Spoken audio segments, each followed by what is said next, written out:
अस्सलाम वालेकुम। अच्छा, मैंने आपको काफ़ी डिटेल से बताया हुआ है पिछली वीडियोस में, आप देख लीजिएगा अबाउट द कंसिस्टेंट सिस्टम और इनकंसिस्टेंट सिस्टम, और ये कि सॉल्यूशन कब यूनिकली एग्जिस्ट करता है और when it has infinitely many solutions और the system of linear equation. लेकिन ये है कि जब आपके पास एक रो एचेलॉन फॉर्म हो तो लेट्स सी के रो एचेलॉन फॉर्म में आप किस तरह से आइडेंटिफाई कर सकते हैं कि योर सिस्टम इज कंसिस्टेंट और इनकंसिस्टेंट, ठीक है, और your system has unique solutions, ठीक है। फॉर एग्जांपल, अगर मेरे पास, मैं अब आपको टाइप बता रही हूँ, क्योंकि आप गॉसियन एलिमिनेशंस में और गोस जॉर्डन्स में क्या होता है कि आप रो एचेलॉन फॉर्म में लेके जाते हैं, और रो एचेलॉन फॉर्म से, जैसे लास्ट वीडियोस में अगर मैंने आपको जो एग्जांपल्स दिखाई थी उसमें आप रो एचेलॉन फॉर्म में ले जाते हैं and you are able to solve the system, ठीक है। अच्छा, वो एग्जांपल भी सिंपल थी, उसमें यूनिकली एग्जिस्ट कर गया था सिस्टम और वट एवर जो भी है। लेकिन अब ये है कि अगर आपके पास सिस्टम है and you are going to solve that system by using the matrix form, matrix method mean Gaussian elimination और गॉस जॉर्डन।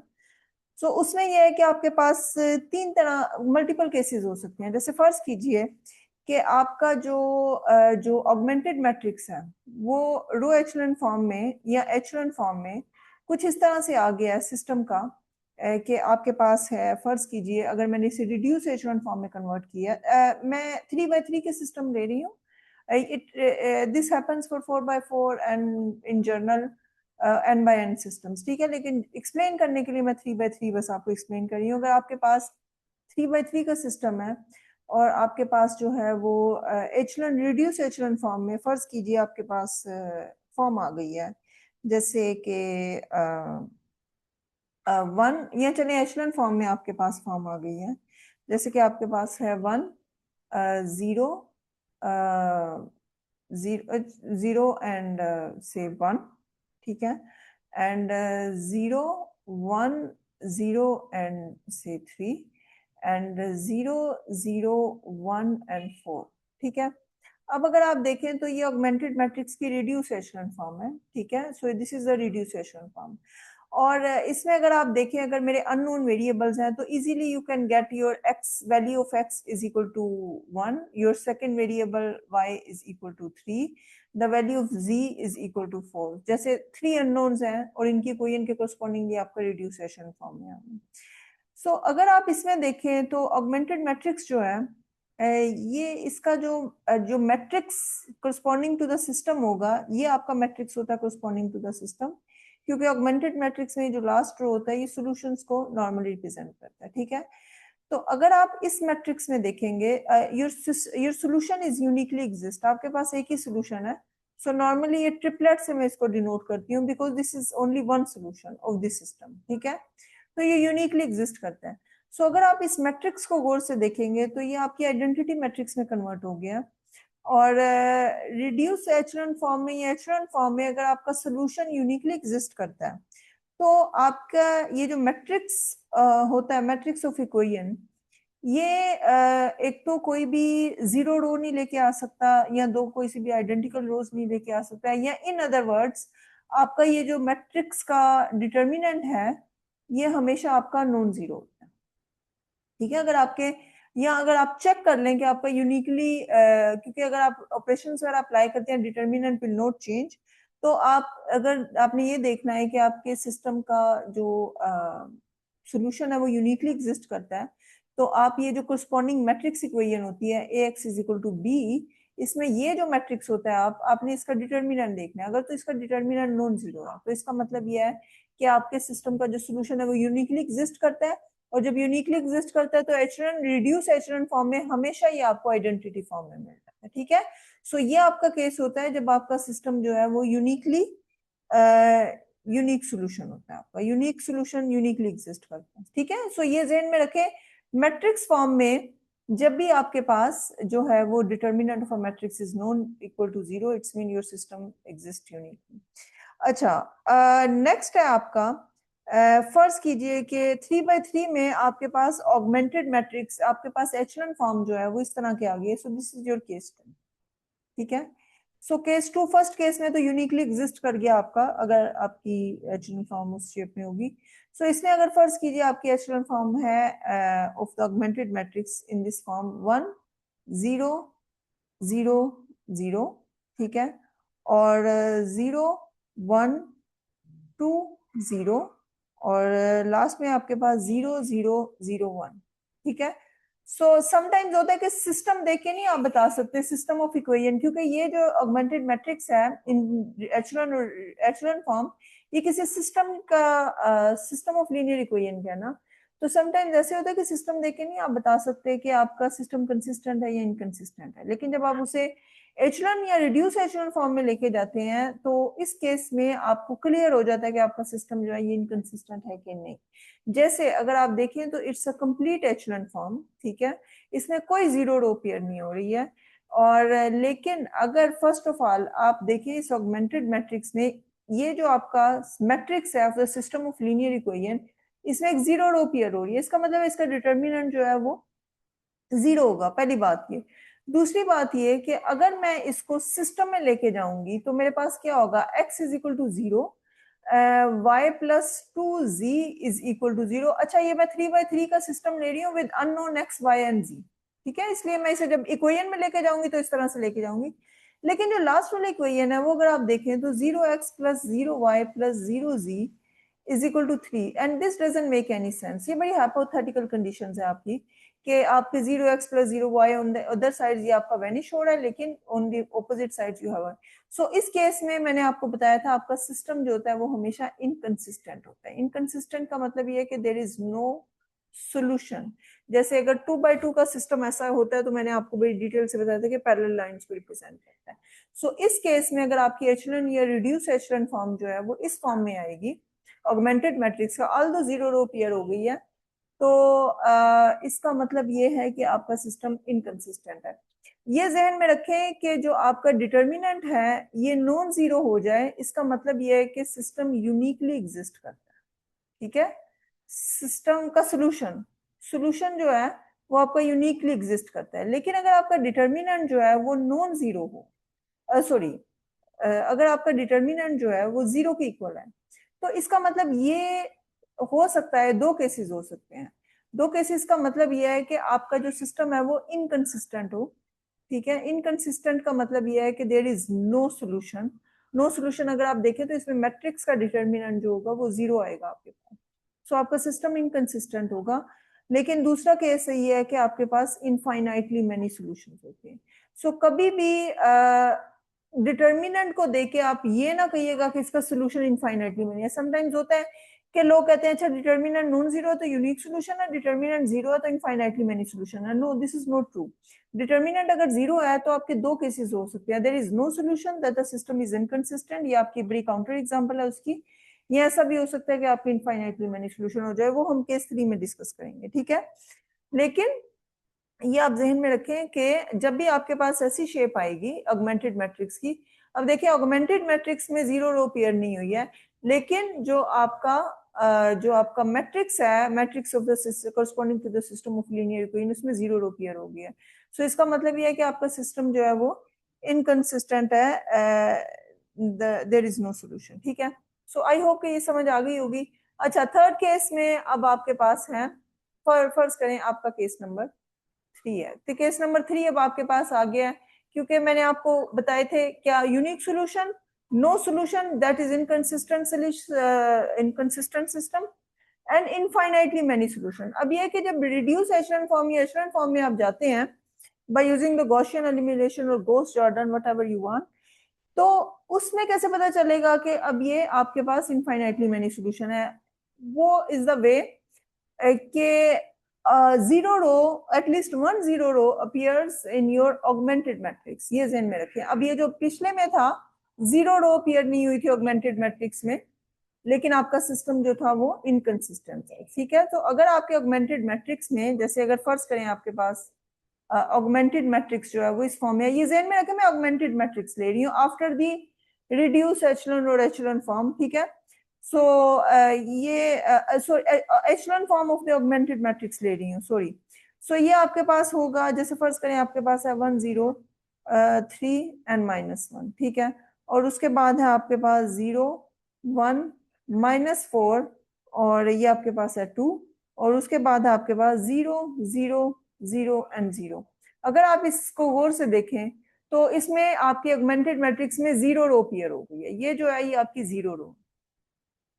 और अगर आप इसको गौर से देखें तो इसका जो मैट्रिक्स इक्वेशन सिस्टम का जो मैट्रिक्स है इसमें भी 0 रो अपीयर हो गई, ठीक है। सो इस केस में क्या होता है कि you have infinitely many solution. उसमें ये होता है कि आप जब इस सिस्टम को कन्वर्ट करते हैं इनटू इक्वेशन, तो अगर मैं इसे फर्स्ट करें पैरेलल इक्वेशन में लेके जा रही हूँ तो I will get x plus 3z is equal to -1 और दूसरा आपके पास है y minus 4z is equal to 2। So आपके पास दो इक्वेशंस हैं और 3 अननोन है। तो जब टू इक्वेशन सर्वाइव कर गई हैं क्योंकि लास्ट वाली रो 0 हो गई है तो वो वैनिश्ड हो गई है। 2 इक्वेशन है और 3 अननोन है। तो 3 अननोन में आपने क्या करना है, आपने एक वेरिएबल को इंडिपेंडेंट लेके आना है, इंडिपेंडेंट, ठीक है। एक वेरिएबल आपका इंडिपेंडेंट होगा और वो इंडिपेंडेंट वेरिएबल्स कौन सा होगा, वो इंडिपेंडेंट वेरिएबल वही होगा क्योंकि आप देखें ये फर्स्ट रो में जो लीडिंग एलिमेंट है उसके साथ क्या है x, सेकंड रो में जो लीडिंग एलिमेंट कोरस्पॉन्डिंग होगा उसके कोरस्पॉन्डिंग y होगा। इंडिपेंडेंट वेरिएबल वो होगा जिसका लीडिंग एलिमेंट जो होगा वो वेनिश्ड हो जाएगा, ठीक है। जैसे आपका z है, सो z का अगर आप देखें तो थर्ड रो में अपीयर होता है बट इसका थर्ड रो में कहीं नहीं है। सो आप z को as an independent variable, so let z is equal to t and t be any real number, this is independent, ठीक है। This is any real number, so randomly आप कुछ भी चूज कर लें। सो अगर z को आप t ले रही हैं तो x क्या होगा आपका, x फर्स्ट इक्वेशन से अगर आप देखें तो ये अगर आपकी इक्वेशन 1 है और ये आपकी इक्वेशन 2 है, तो इसमें अगर आप देखें तो जो आपकी x की वैल्यू होगी वो किसके इक्वल होगी, वो होगी -1 -3 z, तो ये आपकी इक्वल हो जाएगी -1 -3 t। और इसी तरह से जो y की वैल्यू हो जाएगी वो आपकी हो जाएगी 2, ये 2 है ये z नहीं है, सो 2 प्लस 4z और ये आपके पास वैल्यू आ जाएगी 2 प्लस 4 एंड t। सो अब ये t पे, अब देखें x की वैल्यू जो है वो t पे डिपेंड करी है और y की वैल्यू जो है t पे डिपेंड करी है। इसका मतलब है ये आपका जो t जो है वो इंडिपेंडेंट वेरिएबल, ठीक है। t की वैल्यू चेंज होगी, x की भी चेंज होगी, y की भी चेंज होगी। सो आपका जो सॉल्यूशन सिस्टम है, सॉल्यूशन सेट या जनरल सॉल्यूशन है आपका, वो बेसिकली क्या होगा, वो आपके 3 वेरिएबल्स होंगे x, y और z के, जब such that your x is equal to -1 -3t, your y is equal to 2 plus 4t and your z is equal to t and your t belongs to r, ठीक है। सो इसके कहने का मतलब ये है कि आप t को चेंज करेंगे। जैसे फर्ज कीजिए यहाँ पे मैं आपको एक सोल्यूशन लेके दिखाती हूँ। जैसे अगर आपका t जो है वो 0 है, अगर t मैं 0 ले रही हूँ तो आपकी, इसका मतलब है आपके z की वैल्यू 0 है, तो आपकी x की वैल्यू जो होगी वो क्या होगी, वो -1 होगी अगर आप इसमें पुट करेंगी, और आपकी जो y की वैल्यू होगी वो किसके इक्वल होगी, वो 2 के इक्वल होगी। तो एक तो सोल्यूशन आपका ये हो गया ना, -1 2 एंड 0। अब फर्स्ट करें अगर आप t इंडिपेंडेंट ले रही हैं, t जैसे आप 1 ले रही हैं, तो आपकी जो x की वैल्यू होगी वो आप इसमें पुट कर दें, that is equal to -1 -3 that is -4 and your y is equal to 2 plus 4, so this is 6। So आपका जो दूसरा सोल्यूशन पॉइंट अगर आप देखें तो this is your z, so you have -4 6 and 1। तो जैसे जैसे if you change t, the value of x and y is changed, so you have infinitely many solutions, uncountable many solutions, ठीक है। अच्छा, अब अगर समटाइम्स ऐसे होता है कि आपके ऑगमेंटेड मैट्रिक्स में, फर्ज करें इसमें तो 3/3 का है ना, तो आपके चले 2 नॉन जीरो रो पेयर्स हो गई हैं। ऐसा भी हो सकता है कि आपके ऑगमेंटेड मैट्रिक्स में एक ही नॉन जीरो रो पेयर हो जाए। जैसे फर्ज कीजिए आपके पास ये है, सो 1 है -5 है, 1 है और 4 है, और दूसरी ये 0 रो पेयर हो गई है, ठीक है। क्योंकि एचेलॉन फॉर्म में क्या होता है कि जो 0 रो होती है वो बॉटम पे अपीयर होगी है। So this is your echelon form. So इस केस में आप क्या करते हैं, आप इसमें दो वेरिएबल्स को इंडिपेंडेंट शो करते हैं और जो थर्ड वेरिएबल है आपका उसे आप डिपेंडेंट ले लेते हैं, ठीक है। जैसे फर्ज कीजिए अगर मैं इसको सिस्टम में लेके जाऊं, फर्स्ट ऑफ ऑल इसमें भी इनफाइनाइटली मेनी सॉल्यूशंस एग्जिस्ट करेंगे। क्यों? क्योंकि जीरो रो अपीयर हो गई है आपकी और द सिस्टम इज कंसिस्टेंट, ये बात है। ऑल्दो इसका जो कोरस्पॉन्डिंग मैट्रिक्स होगा उसका डिटर्मिनेंट जीरो होगा, बट इसमें भी इनफाइनाइटली मेनी सॉल्यूशंस एग्जिस्ट करेंगे। सो जब आप इसे सिस्टम में लेके जाएंगे you will get x minus 5y plus z is equal to 4। So you have only one equation. अब इसमें क्या होता है कि आपने, if you have one equation, अब आपके पास क्या वन इक्वेशन है और आपके पास थ्री वेरिएबल्स हैं, तो थ्री वेरिएबल्स में आपने टू को इंडिपेंडेंट लेना है, ठीक है। इंडिपेंडेंट का मतलब यह है कि अब इसमें कोई से भी दो नहीं मैं कहूंगी, लीडिंग वाला जो आपका सरवाइव कर गया, जैसे ये फर्स्ट रो का जो लीडिंग एलिमेंट आपका कोरस्पॉन्डिंग किसके, एक्स के, एक्स को आप डिपेंडेंट लें, ठीक है, और y और z को आप इंडिपेंडेंट लो, क्योंकि इन दोनों की लीडिंग एलिमेंट्स जो हैं वो लीडिंग वंस जो वैनिश्ड हो गए हैं। So you will get let your y is equal to s t, y इसमें t ले लें और z जो है वो आप s ले लें, और ये जो t एंड s हैं these are any real number, any, ठीक है। तो इसमें आपकी x की जो वैल्यू हो जाएगी वो किसके इक्वल हो जाएगी, वो आपकी हो जाएगी 4 माइनस सॉरी प्लस 5y है अगर आप इक्वेशन 1 को देखें, एंड माइनस ये, so this is equal to 4 plus 5, y की y आपने t लिया हुआ है और z जो है वो आपने क्या लिया हुआ है, वो आपने s लिया हुआ है। सो इस केस में आपका जो x, y और z जो होगा, जो सोल्यूशन पॉइंट होंगे वो बेसिकली क्या होंगे, आपकी x की वैल्यू हो जाएगी 4 plus 5t minus s, y के आपका t और z के आपका s, where your t and s are independent, these are any real, ठीक है। जैसे अगर आप एक t यहाँ चूज कर रहे हैं, अगर आप t जो है वो 1 चूज कर रहे हैं और s जो है वो 0 चूज कर रहे हैं, तो आपकी जो, इसका मतलब है t की वैल्यू आपकी y है और ये जो वैल्यू है ये आपकी z की वैल्यू है। तो x की वैल्यू क्या होगी, x की वैल्यू आपकी होगी this is equal to 4 plus 5, 5 into 1 minus 0, so this is equal to 9। तो एक सोल्यूशन आपके पास होगा 9, 1 एंड 0। इसी तरह से अगर आप t की वैल्यू जो है वो फर्ज करें 0 ले रहे हैं और s की वैल्यू भी अगर आप 0 ले रहे हैं, तो आपकी x की वैल्यू जो हो जाएगी वो क्या हो जाएगी, वो 4 आ जाएगी। तो एक सोल्यूशन आपके पास होगा 4, 0 एंड 0। ये इसमें पुट करके देखें सेटिस्फाइड हो जाएगा, ठीक है।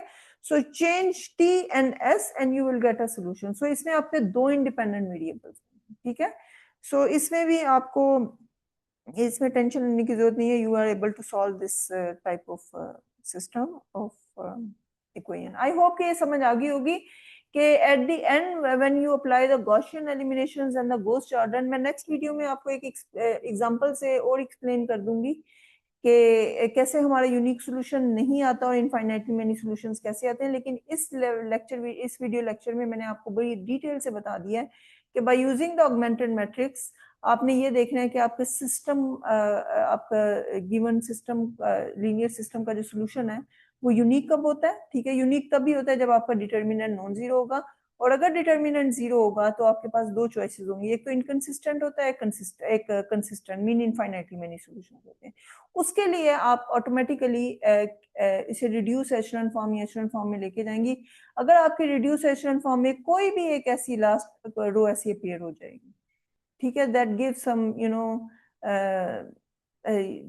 This is not true naturally, so आपका सिस्टम इनकंसिस्टेंट होगा। और अगर आपके पास जीरो रो पेयर हो जाएगी, डजंट मैटर एक जीरो रो पेयर हो गई या दो जीरो रो पेयर हो गई, you have infinitely many solutions, ठीक है। सो आई होप कि आपको इससे जर्नल सिस्टम्स का जनरल सॉल्यूशन समझ आ गई होगी। सो here is a definition: if a linear system has infinitely many solutions, then a set of parametric equation, ये जो आपकी है ये पैरामीट्रिक इक्वेशन है, these are the parametric equation which for which all solutions can be obtained by assigning numerical values of the parameter is called the general solutions of the systems, ठीक है। so ये आप t और s को कोई भी values assign करें, you will get and you will get the solutions of the system, ठीक है। आई होप कि आपको समझ आ गई होगी। Thank you.